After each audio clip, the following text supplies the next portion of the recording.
Welcome to Untamed Blossoms, the podcast where we celebrate the untamed journey of womanhood.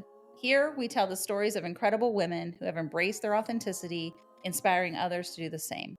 From entrepreneurs to artists, activists to adventurers, we share triumphs, challenges, and the beauty of self-discovery. These are the stories of women blazing their own trails, breaking free, and blooming unapologetically. Join us to connect, be inspired, and celebrate the power of women's stories. Together, let's rewrite the rules and embrace our wildness.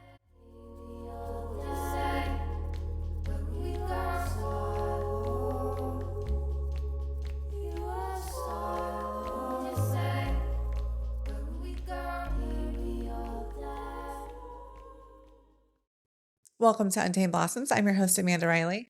I'm Christy Riley. Welcome to the show, everybody. We just had Mother's Day. Happy Mother's Day to all the Thank moms you. listening, and to you, Thank and you. to every mother we've had on this podcast. Well, you're a mommy too, just of kitties. Yeah, they got me nothing yet again. Another year of deadly squat. Disappointment cat gifts. But Kino did look really cute yesterday, and then Miley laid on my lap all last night. So They knew. they knew. They knew you needed. We had full circle moment here yesterday with all the moms here, Yeah. all of our mommies, and all of the younger the kids, grandkids. Everybody was here. My mom, my brother, your side of the family. It was like a meshing of all the families. Yeah. It was like the reason we bought this property. It was kind of cool. It was a cool moment. I had one of those like blowout moments where you kind of stand back and just watch it all going down yesterday. Yeah. It was cool.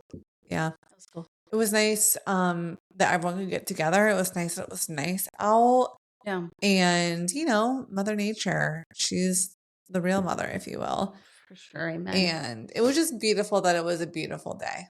It was a lovely reminder to me that, because, maybe not everybody does this. This may be a toxic trait of mine.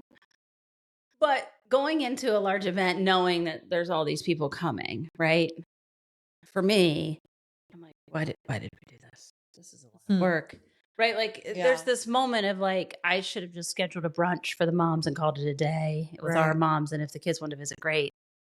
And then there's this multi-generational moment yesterday where everybody's, amongst all the families, that everybody's together. And although there was some segregation because of the shade issue, which duly noted, but it was cool. Yeah. And it was a really cool moment. And it was something that I feel like I finally stocked into my brain as, when you're tired and you're like, "Ooh, this seems like a lot." And, but really my husband and son did the majority of the cooking and the majority of the work. Yeah.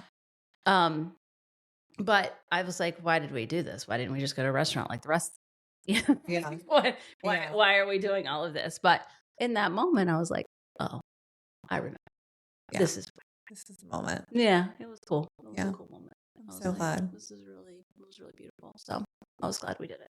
Yeah. So future reminder to future self. Shut the fuck up. Noted. You know what I mean? Noted. And you're gonna have a great time and you're gonna love it. And my husband knows that. And he just does it because he knows that it will be really heart-filling for me. Yeah. Despite me going, oh, it's just so more ads at the plate, And then it's great. Worked out great. Yeah. We have a full moon circle tonight. I'm really excited about. I know. And then we have next month our solstice event on the I just saw an invite. Maybe the 20th, maybe the 21st. It's Friday, the 20-something. Really excited for that. We're going to tie-dye and have music and be joyful and celebrate summer. Yeah, I can't wait. Me too. I can't wait for our summer party. So, and today we have a repeater. I want to say third guest on the show. Yeah. So we had Haley, then we had Sarah, and then we had Shay. If you all remember, Shay was going through a time and space where she wanted to be a full-time artist, but she was still working for corporate. She just dived into human design and was doing this work. So I don't want to spill her beans. I don't want to share her news, but she's been doing a lot of work and has made a lot of changes, and it's beautiful to watch. It has been really beautiful to watch. Shay comes to all of our moon circles as well. And so and she did all the workshops and has been putting in a ton of work. And so she really wanted to come on to share a story of inspiration about where she's been and how what she's manifested. Yeah. Because she is a manifester, y'all. She is. Full straight on manifester. Yep. Let's see. Manifesting energy in action. Let's see it. Let's see what she did. Yeah. Can't wait to hear. Hello, Shay. Welcome back. Thanks for having me. I'm happy to be here. Whole new setup. Very different from last time I was on. Last time you were on, we were in a tiny room with one shared microphone for everyone. Listen, Yeah. at least we weren't under blankets at that point. It was, We yeah. graduated from being out of blankets. That's true. There was one desk, 3 chairs, some sound panels, and a lot of hopes and dreams. Yeah. A lot of Yeah. questions. We've come a long way. Yeah. It looks so good in here. We have a whole room and everyone has their own microphone. It's pretty wild. Holy I cow, like we've it. come full circle. Yeah. And I've True. been in here before, but I haven't been like here in this setting before. Yeah. It was Wild. real hot. That's right. Yeah. Totally. I'm really excited. We are so excited. You've had a big year. I have. Yeah. Was that fully sunk into you? No, not at all, honestly. I don't really like ever.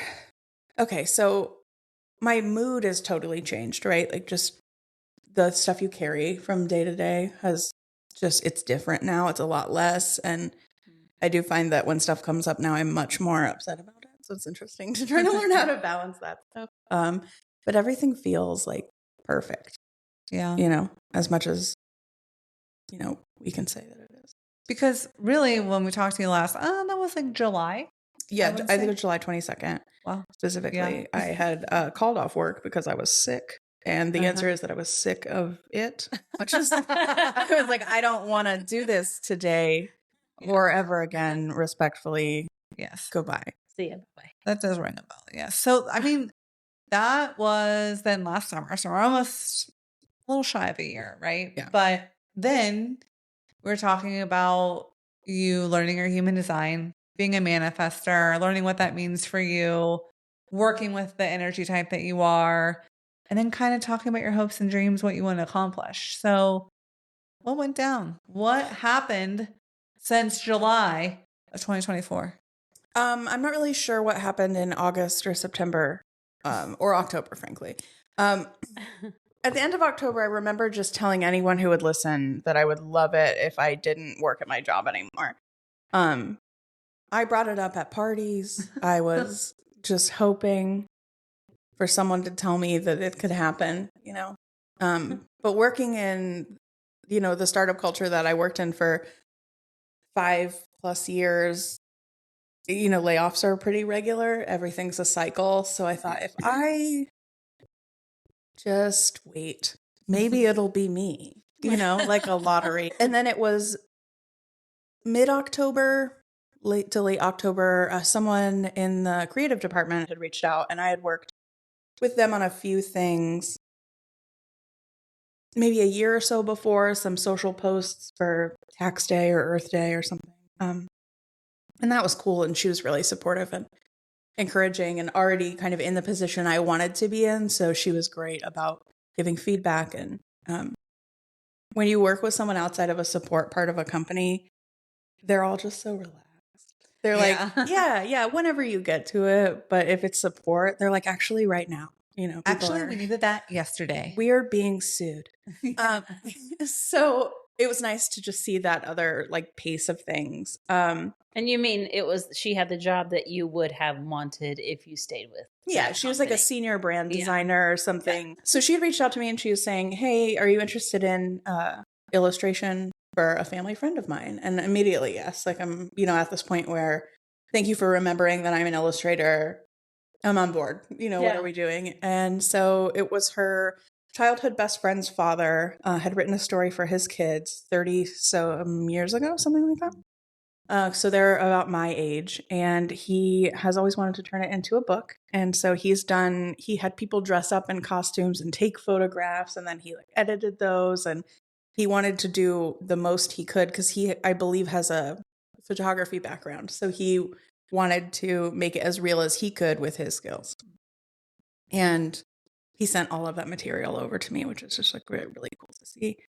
So we got to talking and we met on a Zoom call, and he's great. And he, wants to, wanted to work with me. And I'm just like imposter syndrome, like crazy. I'm like, me though? Are you sure? So, but it's really cool because he's just such a dad. And I'm so new at all of this like freelance stuff and big projects and things like that. So he's been patient with me. Like I can tell like we're learning from each other, and that's really nice. So spoiler alert, I got the project.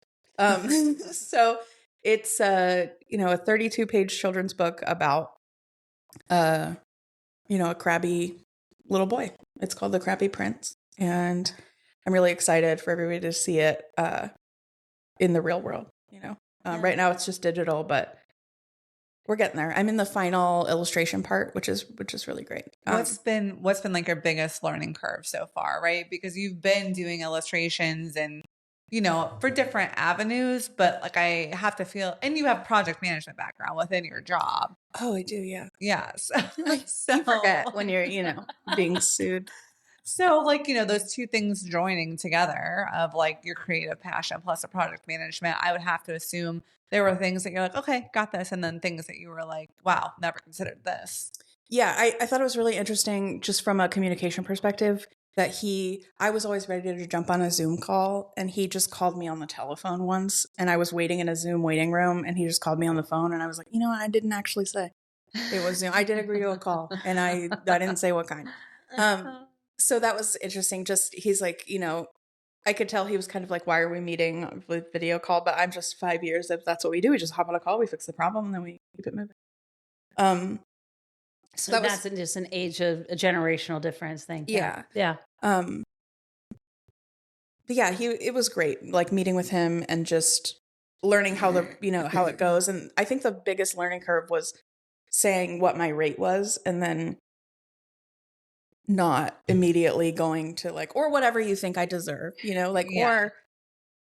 or nothing, I'll just do it for free if you want, like how if I kind of get panicked, I'm like, I'll just give up on everything I've ever believed in and I'll do whatever you want. Classic people, please.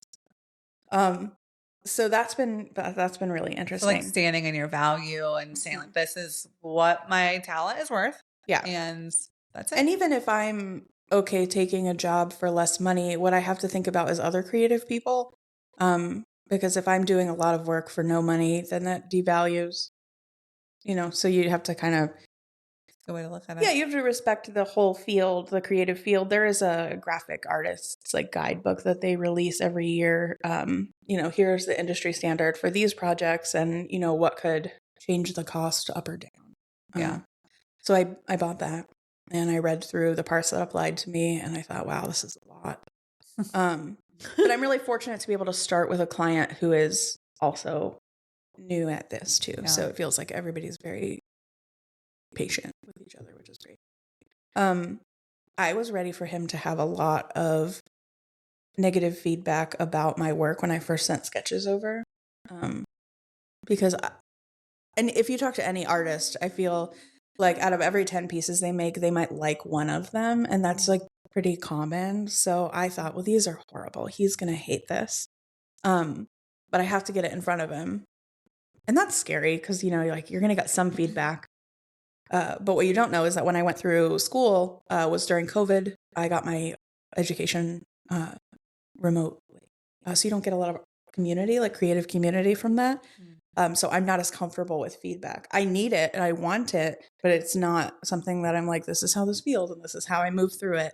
But he didn't really have negative feedback. It was just nice to hear how he's like, okay, I imagine it this way. Or what if it was, like this? And he's also really funny. He's like just such a dad and puns and jokes, and he's great. So we included those in the book. And what I like to do in my illustrations is to like make you look around at the small stuff. Like there's kind of a subplot of this book, if you're paying attention to the illustrations, where there are like mice popping out from the castle walls, like looking at the prince being crabby and like having an expression on their face. So he loved that. And then we worked on a lot of different ways to, be funny. And one of the things that I still don't understand, but he loves it so much, is this clock that's in one of the images of the kitchen. And it's a specific way that engineers count. And he wanted the numbers displayed that way.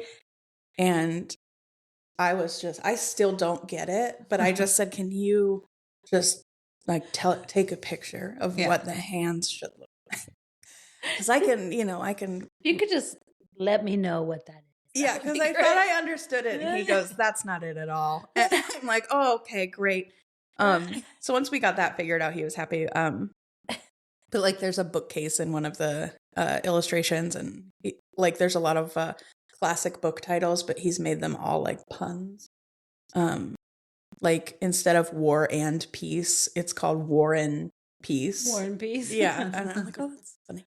And isn't it interesting that you had a job where the feedback that you got, right, was like you're doing something right or wrong? There's really no in between. Mostly right though.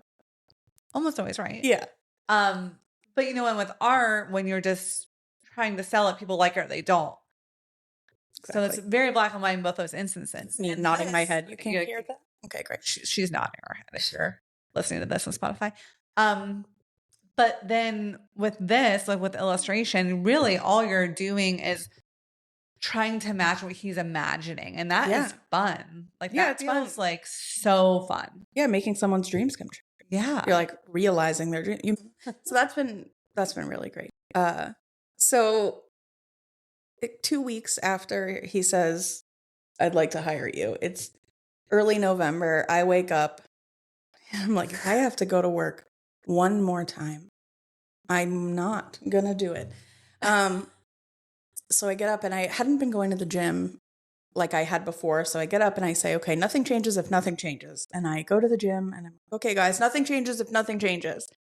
I get in my car. I go home. I join my meeting with my boss, and the HR lady is there.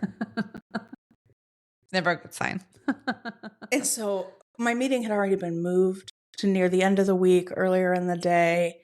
And so like I'm checking all of the boxes. Like, you're about to be laid off. This is what's about to happen. Yeah.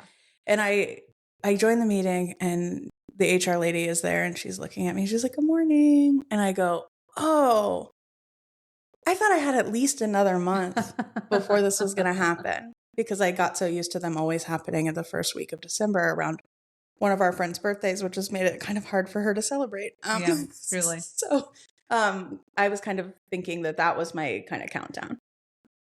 And they, said, no, today's, the whole thing that they read you the script.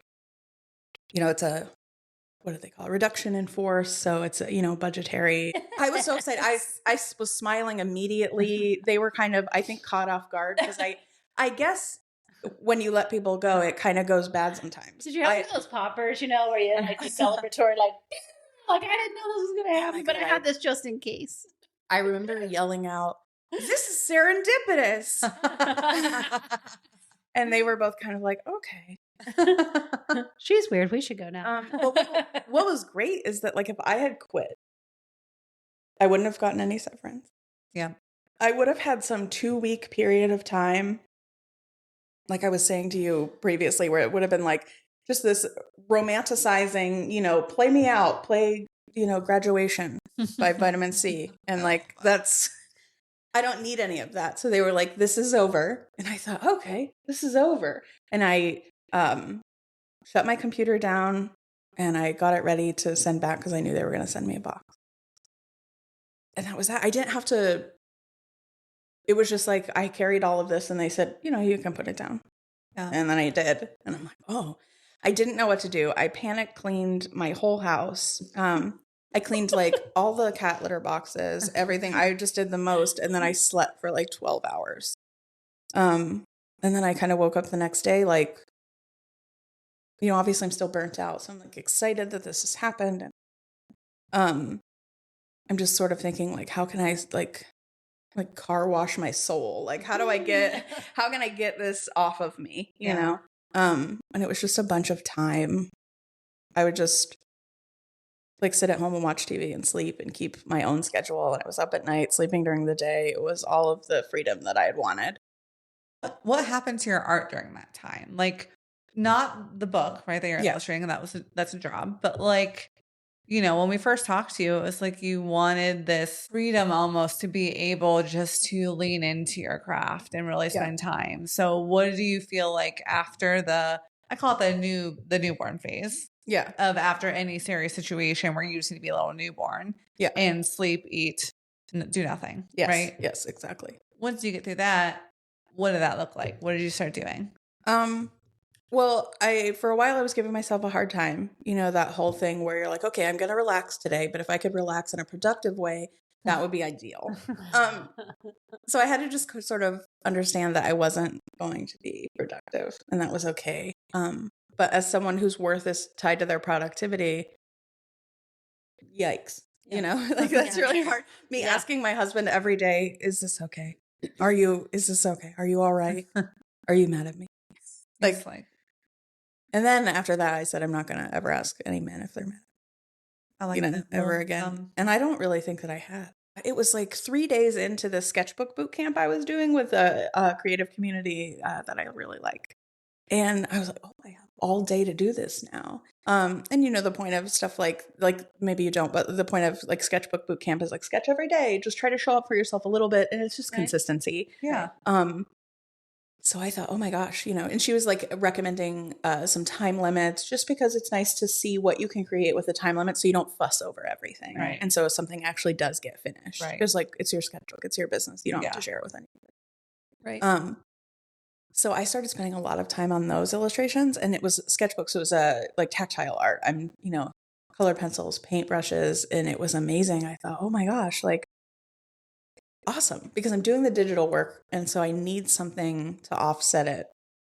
And that was really great. So my creativity has just sort of been allowed to, I don't know, how like dough rises. I feel like it's just sort of like with time and the right circumstances, I'm a loaf of bread. Right. So, but that's been amazing. Like I don't know, I'm making stuff that I really like. And I would say I might like 3 pieces out of every 10 that I was making in that time. So let's say that was, so it's right before the holidays, right? So you get laid off and they're like, here's some severance. And I think now I have to go to every Christmas thing because I'm like, all right, well, I can't be busy because I'm not. So that was like nice to be able to just be present with my family. For the first time maybe ever around the holidays, because everybody's like in their own stuff. I go back to work. We're gonna have to deal with that. It was Christmas. Yeah. So I would say like early February. I don't know, maybe right around the Super Bowl time. That boot camp was over. I was working on just kind of like whatever I wanted to work on, which is nuts. I told myself in November that I was going to finish my studio and I was going to get it all set up. And today on May 12th, it's not set up. But it's like there's progress being made, which is nice. I need to, at this point, like my art is fun and that's going well, but I need to stick to a schedule. But all of my relationships with schedules are someone else giving it to me. Someone's like, you have to be here. You need to do this. Don't forget to go to the doctor. But now things I'm scheduling are fun and exciting, but I'm feeling like they're doctor's appointments.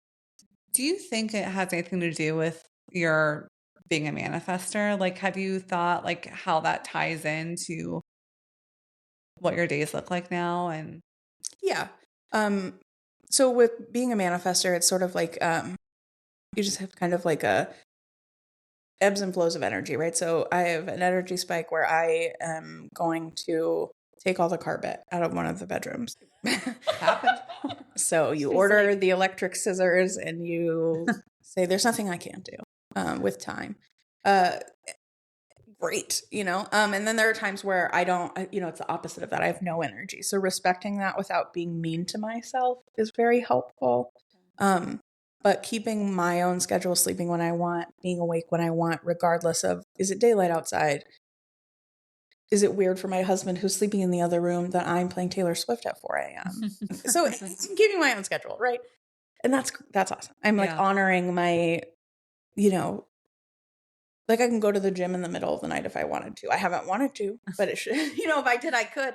Yeah. So I just do things that like, I guess you would say like maybe weird times or, Can you speak more to that? Like, how does that really feel in your body? Like, what has that transformed for you inside in the world of Shay to really not to have to keep anybody's schedule, to truly, for the first time, maybe in your adult life, maybe in your life period, right? Yeah. That you are on your own timetable as a manifester, which is really what you're supposed to do, right? Like that's what manifestors are supposed to be.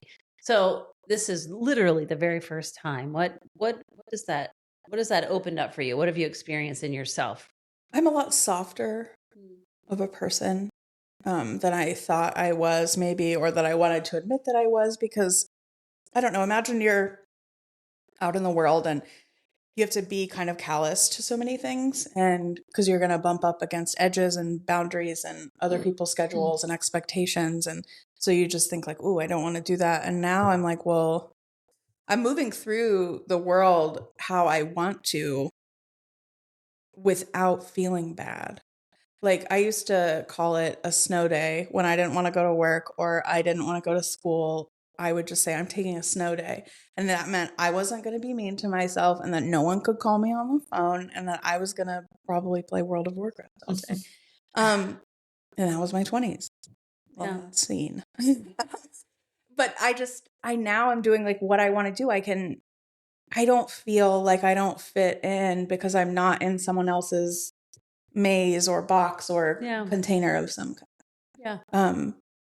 Once I was able to fully understand that my husband was not mad at me for not bringing in a regular corporate job amount of money, it's been fine because I don't actually need anything. Like we've talked about this a little bit, where when you have to do with less financially, you actually like don't need the stuff. I was just buying stuff to, serotonin, who knows? I think when work is miserable and there's like nothing but challenge after challenge and just frustration, and you get the Sunday scaries, so you basically have one day a week where you're feeling fine. That's a Saturday, maybe. Then you feel pressured to do all the things because your only day, and then Sunday you're dreading Monday. I think that you do what you have to do to get through it, and a lot of people abuse substances. Some people shop. Some people gamble. Like it's some people whatever do it is. People dabble in everything. All the above. So I think it's like a natural thing to find something to bring joy in those moments of like, this really sucks. Yeah. Yeah. Because I think that something that's always helped me in my life, when I was at my most depressed, for anybody listening to this that knows me, fall 2016 is the time, and Hilliard, Ohio is the place. But at my very worst, that's where I was at. And I always felt like if I had something to look forward to, it would be okay. So my art became something to look forward to, and it truly like kept me alive, Yeah. And now it's like whatever I want it to be. I always have it to look forward to. And I feel really bad for people who don't have it, because I think like, sometimes my husband will say, I'm having a hard day. And I'm like, oh, you just have to have something to look forward to. And he's like, oh, okay. Like, thanks for that. Yeah. And I'm like, I don't know, draw something. And no. So yeah, it's been really interesting for sure. That's awesome. What has he noticed? What have you noticed in your relationship with him? I'm more present, which is great. I have less road rage. But I noticed that before he said it, so that's great. Because I'm not really in a hurry. If I'm at the grocery store and someone looks like they're going through it, I'm just going to let them go ahead of me. I don't care. You're going to assume that they're in a corporate job that they hate too. And yeah. You're like, I'm not there anymore. I'll let you go. Like you probably have limited time, and I don't want to take any of these minutes from you. Like in traffic too, I'm just going to get all the way out of the way. Oh, you're going slow. Like I'm going slow. I don't care. I'm just get out of here.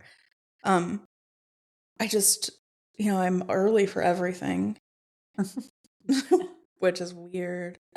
As someone who was like chronically 6 to 7 minutes late for everything. Yeah. Now you're like, I will be there early. Yeah. Because I want to go to the things now. You're You like, know? I'm excited. Yeah. Well, you have the energy, right? To be in those spaces, whereas before it's like hard to do that all day long and Yeah. then still do that later. And I'm sure the same way with your husband, right? Like with any relationship, when you're dealing with everyone else's problems all day long and fixing things, you were a fixer by like the definition of your job, fix things and created things. It's One of the biggest things after getting laid off was that I knew that no one was really looking at what I was doing. Not like I wasn't being supervised, but like my job, the product of my work wasn't being like utilized to its full potential. Because when you work in a situation where maybe there's like some hesitance to adopt a way of searching for information, one person doesn't like it and then no one uses it. So I got a message after leaving my job, and it was someone telling me how much that I did. And I thought, well, I know that. I wish that you'd have known that before now, but I'm happy to be seen in a way that it's nice to have. I didn't need it. I didn't see it coming, so that was really kind of cool. At first I was like, I wanted to reach out to my friends, and I'm like, it's the middle of the night. And I'm like, I don't care. If they don't have their phone silenced because they're sleeping, like I can't do everything. Yeah. You could be in charge of their phone habits. Right. And I can silence my phone. I can just say, no, thanks. I used to do it only when I was anxious. Like I would say something snappy back to someone I was in an argument with or something, and I would silence my phone. I don't want to be confronted with this, where people are like, oh, I call you and then you call me and I call you back and you've thrown your phone in the lake. And I'm like, yeah, that's me. Yeah, very.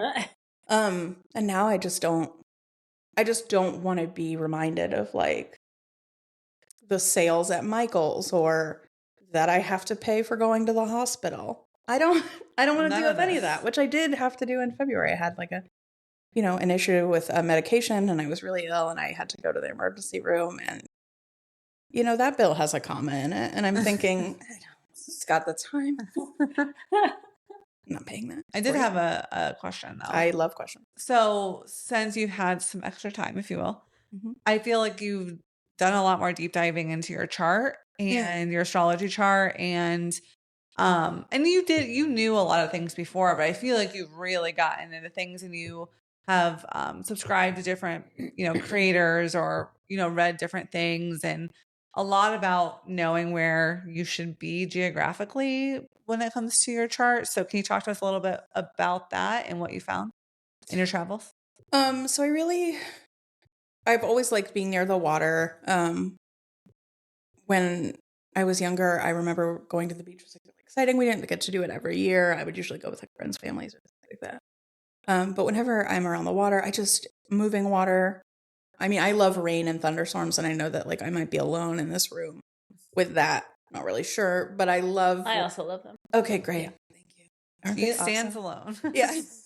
It's Amanda that stands alone. Yeah. The storms, the hating storms. Yeah, something about storms, like the worse they are, the more comfortable I feel, because I think that like I'm okay here because everyone is where they're supposed to be and no one is out menacing in the rain. Yeah. Can't have a purge in the rain, I guess. But yeah, I love going to the beach so much so as last summer. A few weeks before I was on the podcast, I went on a little solo trip to the beach. And that was a good time. But even on that trip, I felt like I have to make the most of my time. I have to do the most stuff. Yeah, you got your portraits done too. Yeah, I found a photographer in the area I went to, and she was really great.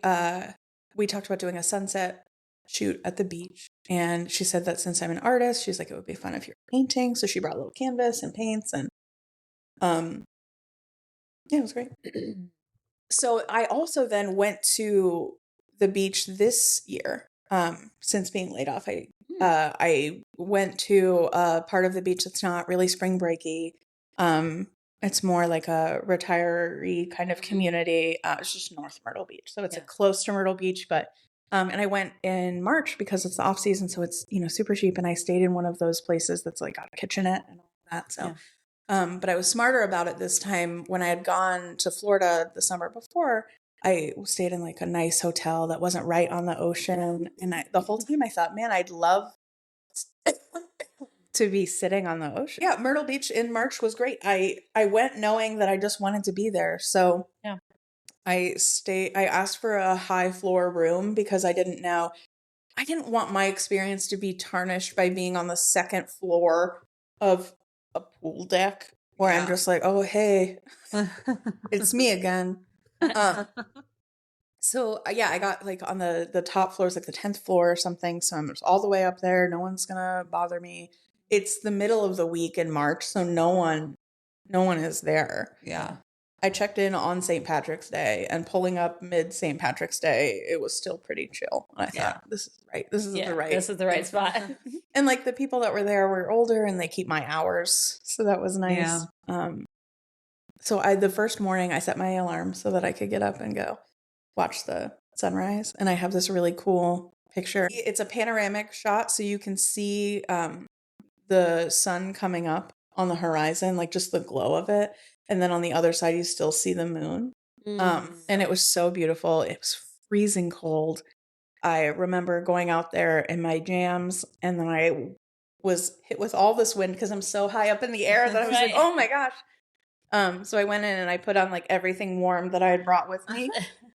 And I went out there and sat, and it was really, really nice. And I did that every morning. I set my alarm for when the sunrise was because I just wanted to see it. And I just, there were crazy storms while I was there. And if we can put ocean and storms together, oh my God. You're in. And then you can't say that to people who live in communities where like it ruins their lives and kills people. Because I remember being like, I love storms. And someone who's like in the thick of hurricanes is like, well, that's ambulance. I'm so sorry. We're from Wisconsin, and a hurricane or a tornado took out our entire family. Yeah, I'm just like, oh, nuts.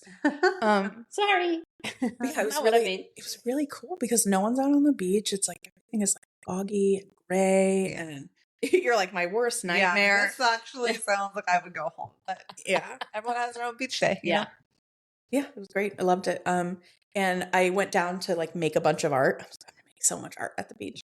I didn't make much art at all, but I wasn't mad at myself about it. You know? Yeah, I was just kind of like, oh, I just need to be near the water. It makes me feel better. And then I learned about something called like the blue mind theory, which is that people, you know, since we're made up of so much water, are just naturally happier at the beach or near water. There's also usually you're barefooted on the beach, and so there's usually, for those of us who don't take off our shoes, it is an absolute grounding experience that literally changes your electric field in your body. So immediately you're discharged to the earth, which makes everyone feel better. And so it's sometimes the only place that people experience that is on the beach, because that's where they take their shoes off, because everybody wears shoes all the time. I mean, we're weird and we never have shoes on. I don't have shoes on right now. You don't. Yeah. I don't. I mean, I've got my flip-flops on, but very rarely. I put my feet in my Crocs because of dangers of the world. And then when I know there aren't any, I take them out of the Crocs. Right. I love that. I'm wearing what I'm wearing, and I shut up and Crocs. I love that.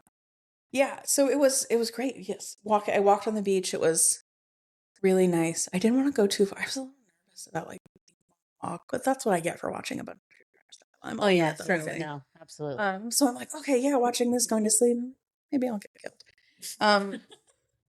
So I didn't go on like long walks. But I definitely touched sand for sure. And I created on the beach a little bit. I took my little watercolor palette out there, and I got fancy for my trip. And, how often do you take a solo trip? I think this is important information for women to hear that are also manifestors, because I think alone time is really important for me. Yeah, especially when you're married. I think, and you have a really great take on this, so I would like for you to share that too. But I think people feel really bad about going on solo trips, especially once you're married. Yeah. Like it's just this weird guilt thing. Okay, so yes, I never liked being alone. I never went on a solo trip. My own company was the worst. What?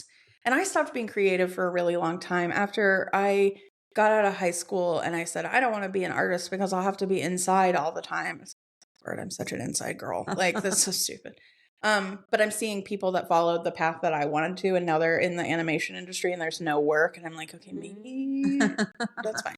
So I hadn't ever taken any before. I didn't like being by myself. So I meet my husband, and I don't know, a little ways into our relationship, maybe after we get engaged, we've been together. I looked at him and I said, I know this is going to sound so mean, but like, I never liked being alone until I met you. And he's like, oh, okay. And to anybody, they're like, oh, that sounds horrible. Like, I sure hate you. I love being by myself now. No, but I'm so much more comfortable in my own company. I enjoy my own company. I like, know my worth, as they say. And I just really, I love it. So last July was the first time I ever took a solo trip. Super fun, loved it. And then this March was great. So just the two within the past year. And I think that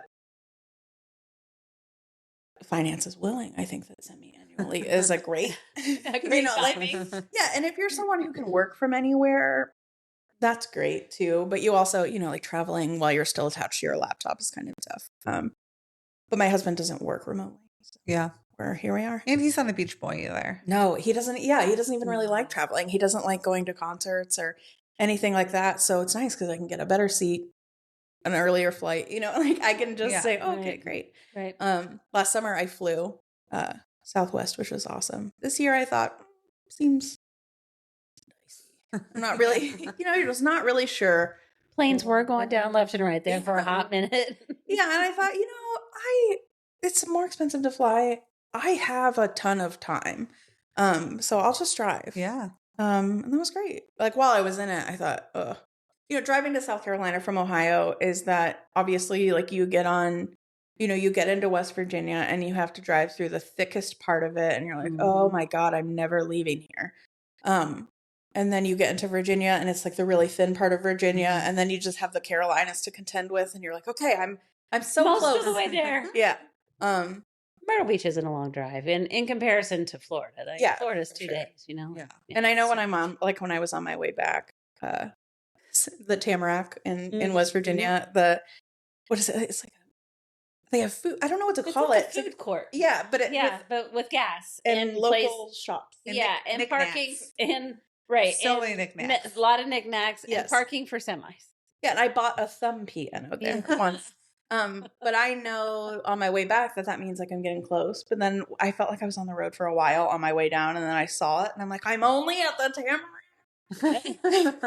But it was nice. I had an audiobook I was excited to listen to, and not having to manage someone else's experiences or emotions or anything like that. Like even if my husband had gone with me and just done whatever he wanted, I still would have checked in with him. I still would have.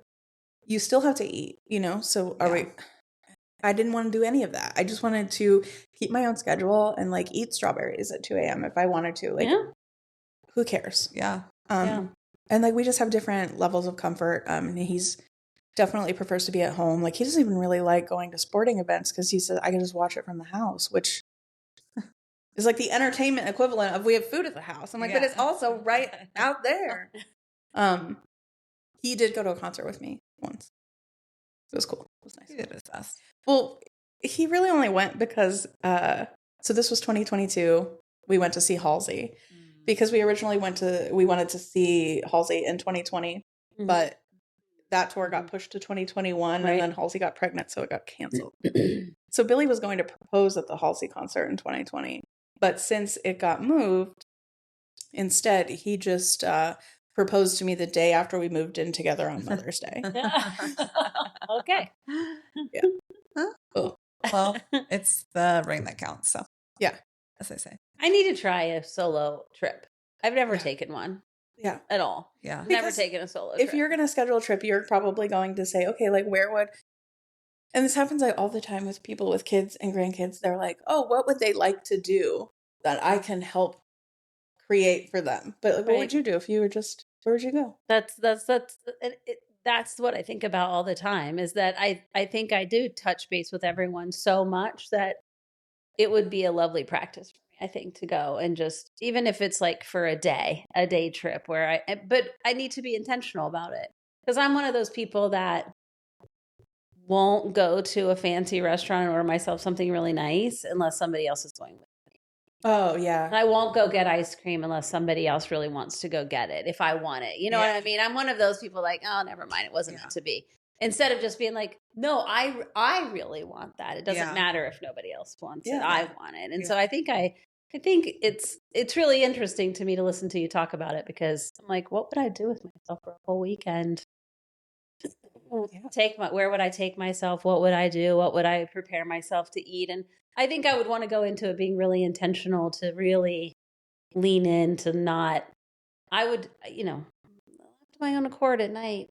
And maybe that's caregiver burnout, but like, I won't cook myself something nice. I'll make eggs or I'll eat a bowl of cereal or I'll make myself a cold sandwich. I'll almost never feed myself, to be honest with you. So I sometimes am really, really, really bad about that. Like my husband's like, hey, could you just like try to feed yourself while I'm at work? And I'm like, yeah, I mean, if it comes up and it never comes.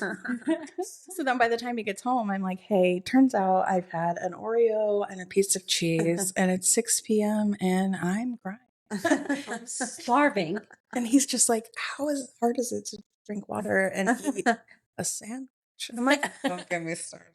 pretty hard if you don't care about it or think about it. Yeah. So then when he gets home, I'm like, oh, you're right. I am hungry. What's nice on the solo trip, to your point, is you can go out to a restaurant. Yeah, I did. Mhm. It was great. And just literally what you want, what strikes you. You don't have to plan it. You don't have to say, well, this person's a picky eater. This person doesn't like seafood. Or you can just go. I really want to targeted, explore this, right? Like I made this choice and I want to go explore it. Yeah. And if I made a bad choice, then I'm okay with that. Yeah. Right? Like, Yeah. I did I would call it a 50-50 solo trip where I traveled to Florida after I got divorced. I was separated at the time. And my friend lived down there. And so I stayed with her 2 nights and then I stayed by myself at the hotel for 3 nights because she had 2 kids, right. small place. I said, I will. That's not a vacation. That's a vacation. So that's like summer camp. Yeah.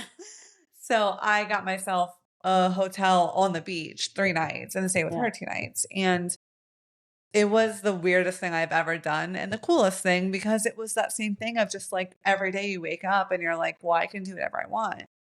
And what'd you do with yourself? If that was the first time, did you struggle? Like, be honest. Of course I did. Yeah. Yeah. I mean, I had plans with her like later in the day because she had to work, you know what I mean? And so I just got up and I was like, I worked at Verizon still at the time. So I was just so in the thick of managing people and being in all of that and knew I was getting out of my relationship, my marriage. And I was just like, wow. And so I just like really spent time re-regulating my nervous system. Like I just like sat by myself, went to the beach, read, and ate a bunch of food. Yeah. Seriously. That's interesting because it was before you got sober. So I'm sort of curious as like how that, because now that sounds exactly like a trip you would take. Yeah. And just now I found myself wondering like if you were, coming out of a marriage, I'm a margarita, thank you. It was interesting because I am such we call him a good time Charlie, right? Like I feel like I'm a good time Charlie and I liked drinking because I liked the excitement of it all. Boring drinking isn't really for me. Like if I'm sitting here I'm not going to order a drink by myself somewhere because that would be too boring for me. Like what am I going to do? Like, right. But like, I would at the end of the night get some bottles of wine, go back to my hotel room. I would drink like that, but I didn't really do much day drinking at all because I was doing it myself. That's awesome. Because it's almost like you were enough company for yourself. So you didn't need to drink. It's almost like I was drinking to avoid, I don't know, my career and people around me. Almost like that. Mm-hmm. So. Almost. That's my first husband. And avoiding his career was not having a job. Wow, he was really good at that. Yeah, I had 3 jobs. He had no jobs. He was 11 years older than me. And I thought, oh, he's got potential. What a fool. But it's one of those things you can't tell someone not to do. They have to do it. And then they have to be like, that was tough. First marriages, everyone has them, That's my favorite thing to say in a group of people who haven't had. They're in them. They're still in them. Or like when I'm around like my the people that my husband grew up with are very conservative and religious. So divorce is just We don't speak of it. shameful. And then I'm just like, well, it's a rite of passage. They're like, excuse me. You're like, well, I learned a lot about myself through my first one. It was great. Yeah, one time someone said to me that being divorced was like very like mysterious and cool, and I'm like, you know what? yeah. I'll take it. Because like the only really bad thing that happened from getting a divorce was that like a judge scolded me for getting married. I'm like, well, maybe scold the other person in the marriage who didn't show up for the divorce because he never showed up for the marriage. Yeah, you're like, there's an at-fault situation. Whatever you gotta say, bub. And then I'm like, yeah, I'll sign whatever paper. So imagine me in there when I like just have to do the thing and say, okay, yeah. And instead, I just want to throw the papers at him and hit him with his own gavel. I like hate this. Speaking of releasing, tonight's the full moon. Mm-hmm. Scorpio. Flower moon.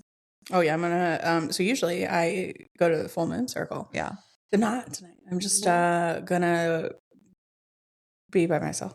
I love that. What are you trying to release tonight? Just like I would say just this little old thing, where I grew up where everything was like tied to like how much did that cost or what is that or oh that's nice, how could you afford that, and like also me, Shay, you went on 2 solo trips, you don't have a single job in the world, and I'm like whatever's important. I just have to let go of like feeling like I need money to like be part of things. I used to be like, okay, you're having a bad day, I'm gonna Venmo you so you can get a smoothie, because like I don't know how to. I hadn't done the inside work, so I'm like, I'm not touching that. Here's $10 for a smoothie. Or like someone's going through a hard time, I'm not gonna make them food, I'm gonna send them money. Like, yeah, okay, because I was raised like my mom wasn't around a lot because she was working all the time, so I had things because she wasn't there. So I think that it was like hard to unlearn that like I bring more to the table than things. And so when I can't give money or stuff, I think like I'm worthless, you know? So like unlearning that. So that I really like to let go of like that way of thinking. Recently I was like growing up, like we had, I guess we would say like upper middle class. Isn't it interesting how we say upper class, lower class, but we really like to parse out the middle class into like all of these different, yeah, all of these different little bits. But we were, you know, we had money and we were comfortable and definitely living outside of our means. I think, like looking back at it as a 37-year-old woman, I'm like, I don't know how we were doing that. Like it was just so interesting. Now I don't need like I always am asking my husband like, hey, I'm not bringing in money like I was anymore. Like, are you going to kick me out? Do you know what I'm saying? Yeah. Like, but it turns out he loves me for me and not like what I bring to the table. So that's really interesting to learn. I'm like, oh, okay. Like this whole time? Cause like my dad's not in my life. I haven't seen him since I was 7. So I just like don't have a foundation of like how things are supposed to go. Yeah. So yeah, just letting go of just that super heavy stuff that I've spent my whole life believing. Yeah. Yeah. Yeah, I'm excited to just be at home tonight, and because it's nice. I like coming to the full moon circles, but yeah, I just am feeling tonight like I don't really want to know what anybody else has like got going on. Yeah, like it's hard for me also to like check out and find peace if I know that like I just was with all of my pals and they're all like suffering or sad or you know hurt in some way, you know, and I'm just like I carry that with me, you know. I like trying to get through your own, and I'm absorbing people's emotions like all the time, and so I'm like, you know, I just am not able to relax because I'm like, okay, well, how can I help you deal with what you got? And I can't, you know. Yeah, so I'm excited to just be in my own stuff, sit in my own soup. Sit in my own soup. That's the medicine. You participated in our 4-part series with Sarah on kind of learning more about your self through human design. Yeah. Do you feel like that helped you through this whole process? Do you feel like you learned a whole lot about yourself, or what kind of part did that play in your transition? So yeah, I learned a lot. And what was great going through that series with you guys and Sarah was that Sarah's also a manifestor. So I felt like I was, sometimes I struggle when people are like, here's some advice. I'm like, you have no idea. How dare you? But Sarah like does. So that it felt very, I felt very seen. And then we worked through we did the shadow work and we learned about those. And I think that the thing that sticks the most for me is learning that like, you're not going to ever like get rid of like the bad parts of your personality. So like, how do you integrate them into your life? Because you can't like, your personality isn't like a la carte, you just have what you have. And after some certain age, which I'm probably past, it's nothing I can do about it now. But yeah, it's helped me be, I would say like most helpful, like when I'm around people that I don't agree with, maybe politically or otherwise. Really, it's just all political now. So when I'm with, my in-laws and stuff, that's kind of tough because I get nervous that I'm going to get mad at them. And then I'm going to just say like, okay, well, here's all this stuff I'm mad about. And it's all your fault.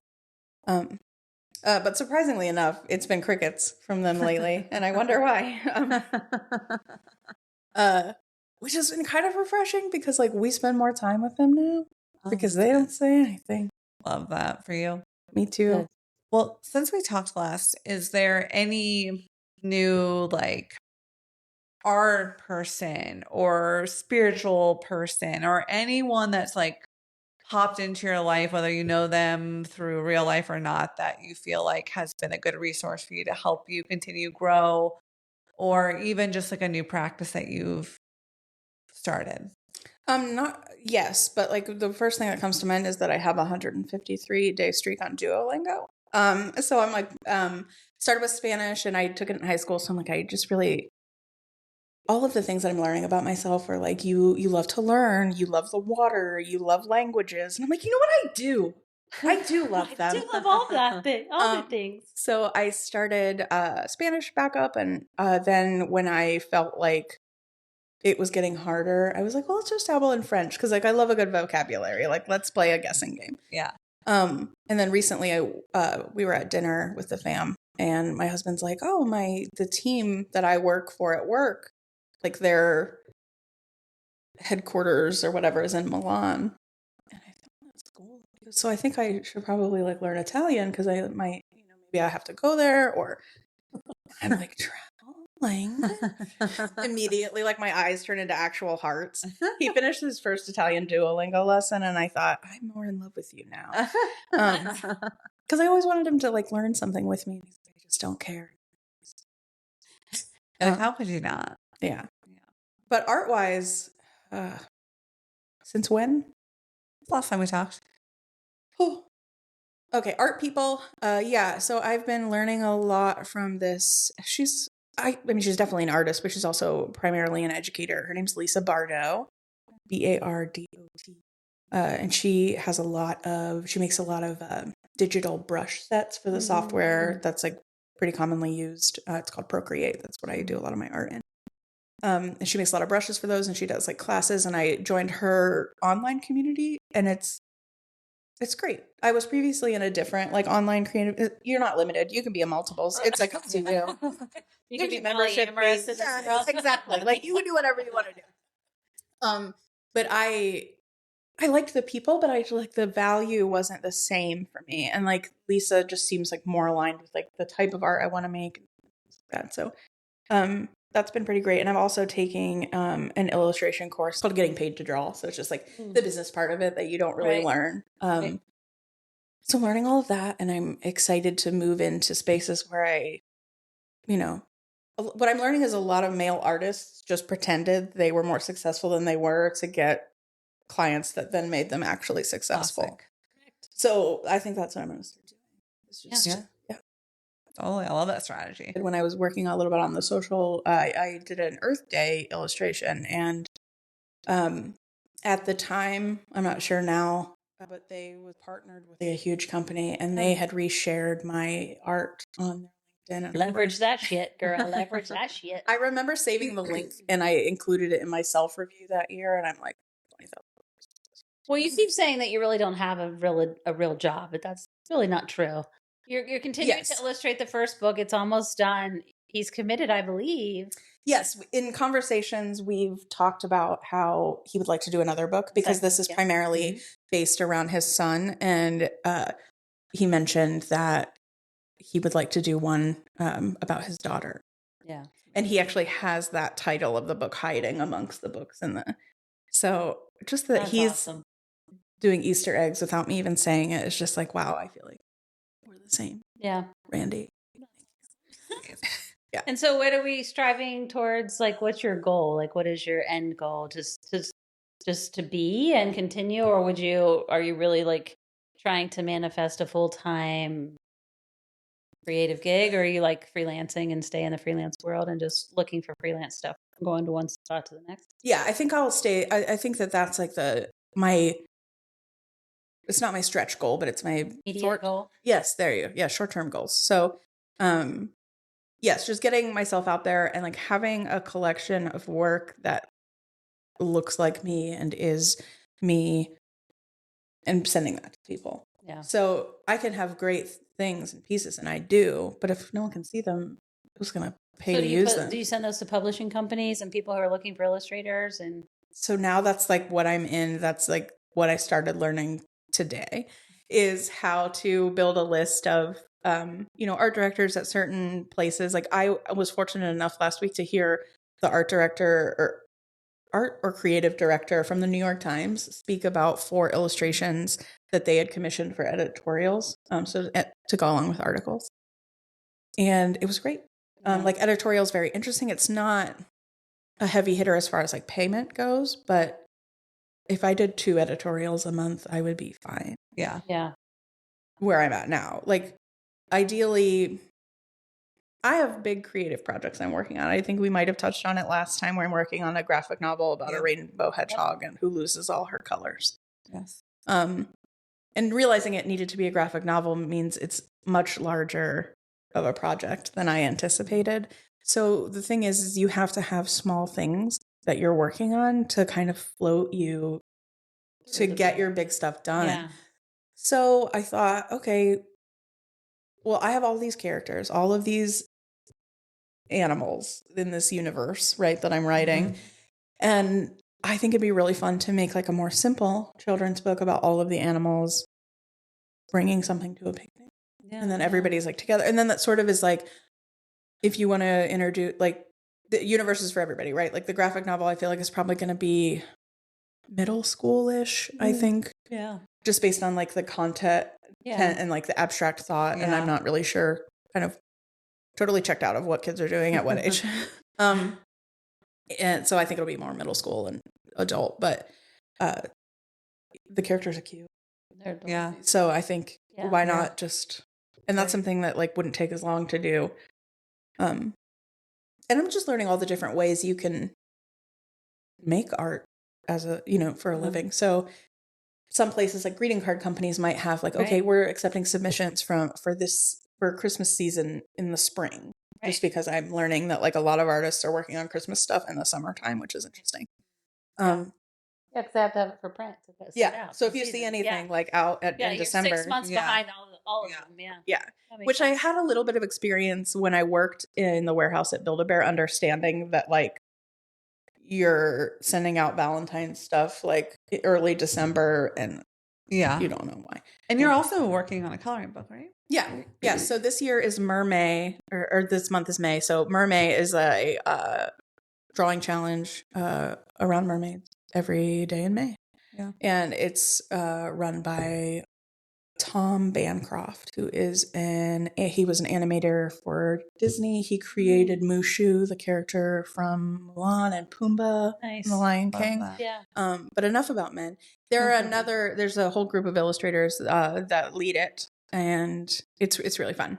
This is the 10th year of it, and it's special to me because May is my birthday month, and I just think it's magical. And the weather starts to change. You feel like the possibility of summer Everything. is upon us. Everything changes, especially if you live in Ohio. When I first got my iPad and my Apple Pencil, I first participated in Mermaid in 2018. And I go and I look at those and they suck. They're so bad. But it's nice because I didn't know what I was doing. Yeah. You know? And like, you think you don't want progress photos of your work, right? Yeah, but then you find out that you sure wish you had them. Saying that for years. Yeah. That was for you. Yeah, so I'm excited to be drawn mermaids. Because by the time this episode airs, for sure, you'll probably have the coloring book available. Yes, probably. Because it'll be in like July. Oh, okay, Yeah. cool. Yeah. So I decided that I had been drawing, mermaids and just the type of art I'm doing. I turned them all to mercats because I wanted them to just be cute. And I'm working on this book, so I don't have a ton of time to make like fully rendered illustrations, one every day for 31 days. That's If this was November, I would have had the time, Right. but no, I don't have it. So what I'm doing is I'm posting, I colored in stuff pretty quickly and then I posted, so there are 3 slides to each of the posts. So the first one being my colored version, the second one being just the line art, and the third one being like the overall prompt list for the month. And then I've been including the links to download the coloring pages. So the line art, I've turned them all into coloring pages. And then after, and I guess I can say this now because it will already be after, but right now they're up for free. But after May is over, I'm taking them all down and I'm turning them into a coloring book so that I can then sell. Nice. And I will make some adjustments to the images probably because every time I post one, I'll find some line that I forgot to erase and I'm just like, cool. But I'm allowing myself the space to just like, that saying where it's like you can make it better later, but just make it now. Right. Get it out there. Yeah. So I'm learning a lot about that as well. Nice. You're doing it. Yeah. Doing the damn thing. Yeah. And I would say like I've been using Pinterest the most out of like all the social medias because like I don't know I don't know how often you use Pinterest or what your relationship with it is, but as a creative person, it's great to like source references and when you're not looking for like I find all my tattoos. That's amazing. Great. Yeah. And I've known all of the personal ways I can use Pinterest, but recently I've learned about how to help me from a business perspective. So I know that we'll chat about that so that you all can learn about it. How are you selling your coloring book? I think unfortunately because of capitalism, I have to go through like I'll probably do the Amazon will print it and ship it thing, which I hate to do it. Part of me wants to say, okay, I'm donating 25% of my sales to something outside with air or sure, birds. Literally. We will link your link tree, your Instagram, all of that. So by the time this airs, people can go and see where that is so they can find you. I might even have my portfolio done by then. If you have a link to the store, we can put that in there too. Awesome. Perfect. Thank you for that. Okay, we will make sure people know where to find you. Thank you for coming back. You're obviously one of our favorites, and we appreciate you always supporting the pod and our events, but we're so proud of you. I believe You've made I believe the things you're saying. Yes, we are so proud of the year you've had and the growth that you've had. Remember to give us a follow and like on Instagram and Facebook. We are also on Spotify, iHeart, YouTube, Apple Podcasts. And if this episode resonated with you guys, please share it with friends and family. Awesome. Thanks, guys. you. Love you. Love you.